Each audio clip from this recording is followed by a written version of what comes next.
오늘 읽은 에레미야 20장은 에레미야를 통한 계속된 회개의 촉구에도 요지부동하는 유다에게 심판이 불가피함을 선포한 앞장 19장의 마지막 부분에 이어지는 말씀으로 돌이킬 수 없는 심판을 들은 유다 백성에 대한 반응과 이로 인한 선지자의 애통한 마음을 기록하고 있습니다. 그래서 본문에는 그 에레미야의 답답하고 안타까운 심정이 잘 나타나 있습니다. 에레미야가 하나님의 말씀을 담대하게 선언했기 때문에 바스올에게 핍박을 당하는 본문 1절에서 6절은 본장의 주제를 암시하는 서론적 사건으로 볼 수 있습니다. 선지자는 하나님의 말씀을 받은 그대로 전했지만 백성들은 핍박과 조롱으로 대응하고 그를 괴롭혔습니다. 그렇기 때문에 에레미야 말씀을 전한 에레미야 마음은 답답하고 갈등하게 되었습니다. 본문에는 이러한 에레미야의 기도와 그래서 탄식에는 본문의 에레미야 기도와 탄식에는 불평과 갈등, 낙심을 나타내는 표현들이 많이 나타나고 있습니다. 그러나 본문에서 선지자는 완전히 낙담하지 않고 끝까지 하나님의 약속을 의지하고 있습니다. 이러한 본문의 에레미야의 모습을 통해서 우리는 하나님의 말씀을 맡은 자로서의 바람직한 신앙의 자세를 엿볼 수 있습니다. 우리도 또한 하나님 말씀을 맡은 자로서 이러한 바른 신앙의 자세를 가져야 되는데 하나님의 말씀을 맡은 자는 어떠한 신앙의 자세로 살아야 하는 것일까요? 첫째는 담대한 믿음입니다. 1절에서 6절은 에레미야를 통하여 유다의 심판에 대한 최후의 통첩을 들은 남유다의 반응을 전하고 있는데 특히 남유다의 신앙의 태도를 신앙의 상태를 대표적으로 보여준다고 할 수 있는 성전 총감독 바수르 반응을 볼 수 있습니다. 그는 성전의 경비를 총괄하는 사람, 즉 성전의 파수꾼의 역할을 하는 사람이라 할 수 있습니다. 이 에레미야가 하나님의 말씀을 전하는 남유다의 영적인 파수꾼이라고 말할 수 있다면 성전에서 그러한 역할에 비교되는 사람이 바수훌이라고 할 수 있습니다. 그런데 이 하나님의 말씀을 듣는 바수훌의 반응은 정반대였습니다.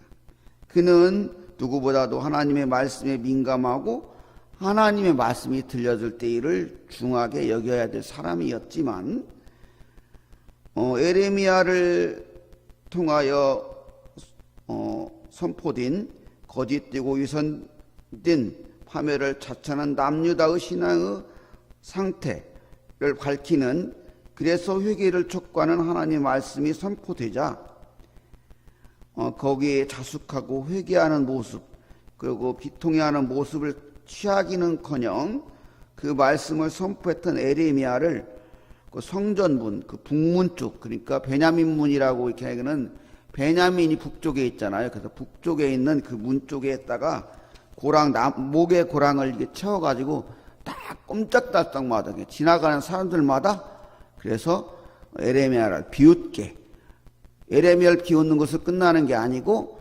에레미야를 통해서 선포됐던 하나님의 말씀을 능멸하는 그런 처사를 취한 거예요. 그래서 그러고 나서 뭘 반성을 했는지 이제 이 정도면 됐다고 그랬는지 그 목에 있는 고랑을 제거하고 나니까 에레미야가 하나님께서 너의 이름을 바술은 무슨 뜻이냐면 풍요로움 또 평화 이런 의미예요. 그런데 그 이름이 그것이 아니고 사방의 두려움을 의미하는 여기 마골미사빕이라는 그런 이름이 될 것이다 이렇게 말합니다. 즉 이 얘기는 앞에서 선포되었던 바벨론의 침략에 의해서 바벨론의 포로로 끌려가고 그리고 바벨론에서 아주 지옥적인 그러한 일들을 맞이할 거라는 그런 심판의 선포가 이루어질 것을 그 마골 미사빕이라는 이름으로서 얘기를 하는 거예요. 그것은 이 바술만이 아니고 바술과 같이 행동하던 거짓된 예언자들 그리고 그처럼 목이 굵고 완악한 남유다에 대한 그런 심판이 이루어진다는 거예요. 그런데 실제로 얼마 되지 않아. 그래서 쭉 이어지는 부분에 5절에 보면은 모든 것들이 싸그리 다 옮겨질 것이고 쭉 이어지는 말은 결국에는 거기서 죽게 될 거라고 예언을 하는데 실제로 이 바술이라는 사람이 나중에 포로 귀환자 중에도 바술이라는 이름이 나오거든요. 그 집안이 싸그리 끌려가고 결국에는 이 바술은 거기 바벨론에서 죽게 돼요. 그러한 상황에서 이렇게 이제 그러나 현재의 상황은 그 바술의 세력들이 막강한 힘을 발휘하는 상황. 지금 에레미야가 이런 심판의 말씀을 전하는 것은 목숨을 걸고 지금 담대하게 지금 전하고 있는 거예요. 우리가 보면은 구약 성경에서 그 아합의 앞에서 그 하나님 말씀을 전하는 엘리야도 목숨을 걸고 전했잖아요. 그리고 신약 성경에 가면은 스테반도 그리고 바울도 수많은 하나님의 말씀을 전하는 그런 사람들은 목숨을 걸고 그러함에도 담대하게 하나님의 말씀을 전했어요. 지금 이 시대도 사실은 목숨을 걸어야 전할 수 있는 상황에 놓여 있습니다. 지금 우리나라에서도 이루어지고 있는 많은 악법들 일례로 들으면 그 낙태를 합법화시키는 법. 여러분 우리 여성분들 기분 나쁘게 생각하지 마시고 낙태가 합법적인 것입니까? 산부인과 의사들이 그 아기를 띄려고 하면요 그게 이렇게 푹 집어나가고 이걸 뚝 잡아당기는 그 기각이 있다고 하더라고요. 근데 그걸 싹 집어넣으면요 아기가 본능적으로 도망간대요. 이렇게 살아있는 생명체인 거예요. 그것을 합법적이라고 물론 피치 못한 일도 있을 수 있다고 생각을 해요. 그러나 그것은 분명하게 우리가 안타까운 일도 있을 수 있기 때문에 이것이 정말 100% 잘못된 거야를 말하자면 분명하게 생명으로서 인정해야 되는 문제라고 생각해요. 그리고 또 동성애 문제. 우리가 동성애자들을 막 사람 취급 안 하고 막 그렇게 하자는 얘기가 아니라 그것이 사회적으로 의학 이런 모든 통념적으로나 성경에 또 그리고 분명히 인정되는 그런 문제가 아니라는 거예요. 그러나 미국은 이미 그것을 얘기하면 합법적인 처벌을 받게 돼 있어요. 근데 우리나라도 그렇게 하려고 있다는 거예요. 그런 것들을 지금도 목사님들도 과감하게 그건 잘못된 거예요. 우리가 막아야 돼요. 말 못해요. 인권의 문제 어쩌고 하면서 비난을 감수해야 되고 명예를 감수해야 되고 목숨을 까지는 아니지만 현재는 그런 문제들이라는 거예요. 담대하지 않고는 전할 수 없는 거예요. 그래서 지금도 이미 말씀을 맡은 자 이것은 그 어떤 전하 이런 목회자들을 말하는 우리 모두는 말씀을 맡은 자들이에요. 그렇기 때문에 담대한 믿음을 가져야 돼요. 두 번째로 믿음의 열정을 가져야 돼요. 7절에서 13절은 하나님의 말씀 즉 유다에 대한 심판의 통첩에 대한 그런 선포잖아요. 그것을 이렇게 말씀을 전함에도 불구하고 여전히 완악한 남유다의 모습과 이로 인해서 에레미야가 겪어야 되는 고난 그리고 이것으로 인한 하나님의 탄원이 하는 그 모습이 기록되어 있어요. 특히 바술의 탄압과 남유다의 비난과 초로 억압과 핍박에도 불구하고 앞에서 살펴본 것처럼 에레미야는 담대한 믿음으로 하나님의 심판의 말씀을 선포했어요. 우리가 에레미야서를 읽으면 과연 우리가 이러한 입장이라면 그럴 수 있을까? 우리가 한 영혼을 구원하기 위해서 그런 심판, 이런 핍박을 각오하고 전할 수 있을까? 형제여, 지금에서 믿지 않으면 영원한 멸망에 빠질 수밖에 없어. 이것은 내가 자네에게 돌팔매질을 당하고 두드러 맞아도 전해야 되는 일이야. 그건 사실이기 때문에 나는 가만히 있을 수 없어. 이렇게 전할 수 있을 것인지. 그러한 상황에 지금 놓여 있는 거예요. 남유다는 지금 바로 눈앞에 그 끔찍한 일이 벌어질 것이 에레미야 눈에는 보이고 있는데 전하지 않을 수가 없는 거예요. 그래서 저도 신학교 다닐 때 암송 말씀이었거든요. 에레미야 20장 9절. 내가 다시는 여호와를 선포하지 아니하며 그의 이름으로 말하지 아니하리라 하면 나의 마음이 불붙는 것 같아서 골수에 사무치니 답답하게 견딜 수가 없나요. 얼마나 힘들고 그러면 나 이제 그만하겠다고 저로 표현을 하면은 나 힘들어서 이제 전도사 그만하겠다니까. 나의 그 교회 그만 다닐 거예요. 나 교회 다녀보니까 개떡 같은 놈들밖에 없더라니까. 교회 오면은 다 천사들 같고 그럴 줄 알았는데 실망뿐이야. 내가 유일하게 여기서는 내가 좀 위로를 받을 거야 했는데 그것이 아니더라니까. 그러니까 교회 안 나오겠어. 뭐 예수를 믿으라고? 그랬는데 그럴 수가 없다는 거예요. 내 믿음이 바로 된 사람은 그럴 수가 없더라는 거예요. 그러면도 교회에 나와야 되고 말씀을 선포해야 되고 예수를 전해야 된다는 거예요. 지금 이대로 두면은 바로 지금 눈앞에 나의 동료가 죽어가는 모습, 울부짖는 그 모습이 보이는데 가만히 있을 수 없다는 거예요, 에레미야가. 그래서 옛날 그 초대교회 사람들, 그 구약시대의 또 선지자들,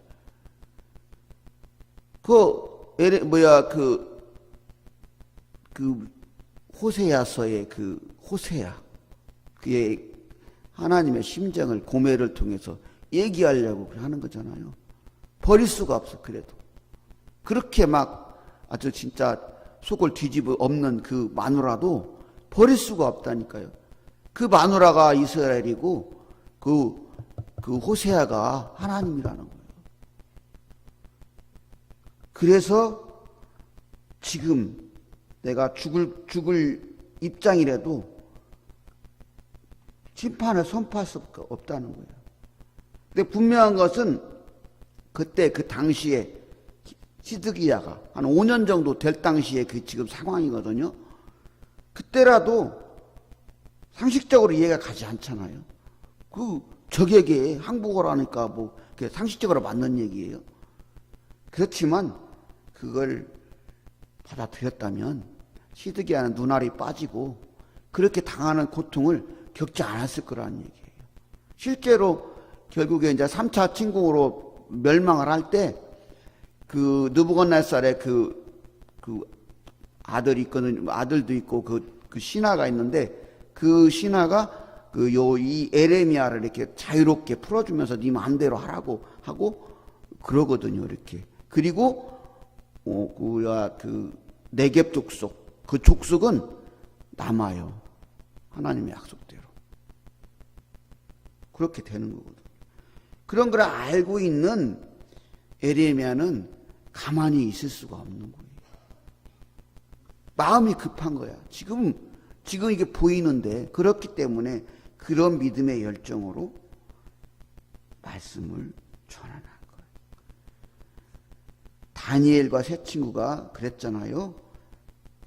그래 스테반, 바울과 실라, 성령 받은 예수님의 제자들도 그래서 감옥에 갇히고 수없이 매를 맞아도 복음을 전하는 거예요. 우리들도 지금 그런 마음이 저에게도 있는가 모르겠어요. 저의 군대 등기 중에도 술만 먹다가 하늘나라 간 친구가 있어요. 근데 그 가족이 하나 남았어요. 그래서 제가 새벽마다 기도하거든요. 마음 아픈 또 저가 이렇게 같이 신앙생활 하다가 타락해 가지고 있는 또 성도가 2명이 있어요. 여러분, 그들을 바라볼 때 만약에 오늘이라도 예수님이 오신다면 그들의 모습이 보이잖아요. 그런 마음으로, 그런 심정으로 우리가 그렇게 살아야 되고 예수를 전해야 돼요. 말씀 맡은 자는 그렇게 믿음의 열정이 있어요. 그리고 마지막으로 하나님에 대한 신뢰에 대한 믿음이, 하나님을 신뢰하는 믿음. 14절 18절 말씀은 얼떨 읽으면 우리가 욥기의 그 3장을 읽는 것 같은 그런 느낌을 받아요. 욥기 3장이 뭐예요? 욥이 그 많은 고통을 겪다 보니까 내가 차라리 안 났으면 좋겠다. 그때 그냥 엄마 뱃속에다 꼴랑 죽어버렸으면 이런 안 당할 건데 그 얘기를 하는 거예요. 그지만 우리 욥기의 소리가 이미 다뤄봤지만 그 얘기는 욥이 내가 그냥 포기하겠다, 나는 하나님 바라보겠다는 의미가 아니라 그럼에도 나는 하나님만을 의지하겠다는 얘기인 것처럼 지금 본문도 마찬가지예요. 그럼에도 나는, 에레미야는 하나님만을 신뢰하겠다. 그러니까 하나님께서 탄원해 주시고 그럼에도 우리 유다의 백성들, 우리 동족들을 긍휼히 여겨주시라는 그런 간구가 지금 이 생일을 저주하는 그런 부분이라는 거예요. 그렇습니다. 우리가 어떠한 상황 속에서도 그래서 우리는 오직 신뢰할 분은 하나님이고 하나님밖에 없어요. 노뎀나무 아래서 갈멜산에서 950명이나 되는 그 바알 선지자들을 싸그리 죽였던 그 담대했던 엘리야가 너를 내가 다 내일까지 살려주면은 내가 사람이 아니라고 했던 그 이세벨의 말 한마디에 쫄아가지고 이제 좀 죽여주세요. 그리고 노뎀나무 아래서 죽기를 구하던 그 엘리야, 그를 하나님께서 찾아와 회복시켜 주셨잖아요. 우리는 그것을 보고 가는 거예요.